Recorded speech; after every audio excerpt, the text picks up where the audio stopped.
యేసుక్రీస్తేమో సేవకులు వారిని వెంబడిస్తూ వాళ్ళకి చెప్పారు. సేవకులేమో సమాజం అంతటికి చెప్తున్నారు, మీరందరూ పరిశుద్ధాత్మ శక్తిని పొందాలి. తండ్రి ద్వారా వాగ్దానం చేయబడిన ఆత్మని ఎవరెవరికి మీకును మీ పిల్లలకు దూరస్తులకి.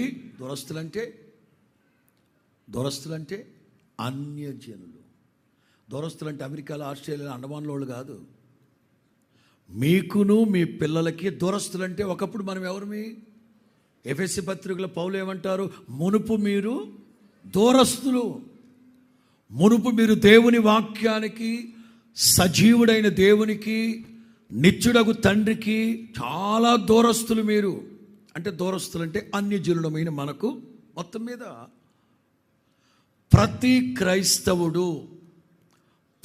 క్రైస్తవుడు పరిశుద్ధాత్మ శక్తిని పొందుకున్న వాళ్ళై ఉండాలి. ఇందులో ఎగ్జంప్షన్ ఎవళ్ళకి సడలింపులు లేవు. అమ్మా నువ్వు సన్నగా బక్కగా ఉన్నావుగా, నీకు వద్దులే, నేను మాట్లాడతలే ప్రభుతో. అబ్బా నువ్వు చాలా ముసలాడు అయిపోయావే, నీకు వద్దులే అమ్మా. ఎవరికి రాయితీలు లేవు ఇక్కడ, ఎవరికి ఎగ్జంప్షన్స్ ఏమి లేవు. అందరూ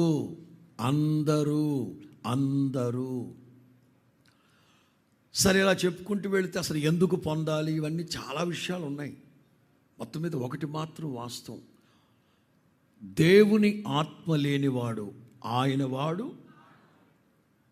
ప్రభువగు ఆత్మ చేత ఆ పోలికగా మృతులలో నుండి క్రీస్తు యేసుని లేపిన వాని ఆత్మ మీ యందు చాలా ఉన్నాయి.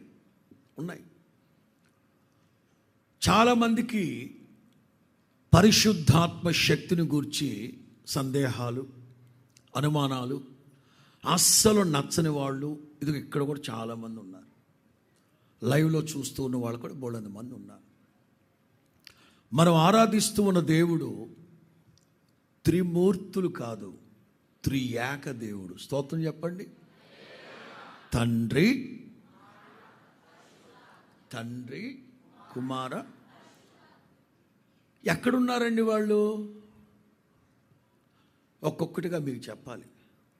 యేసు ప్రభు అంటారు, నేను నా తండ్రి దగ్గరికి వెళ్ళి వేడుకుంటా, వేరొక ఆదరణకర్తను మీకోసం, ఆయన మిమ్మల్ని సర్వసత్యములోనికి. ఇప్పుడు ఒక్కొక్క పీరియడ్, పాత నిబంధన అంతా తండ్రి అయిన దేవుడు రూల్ చేస్తారు.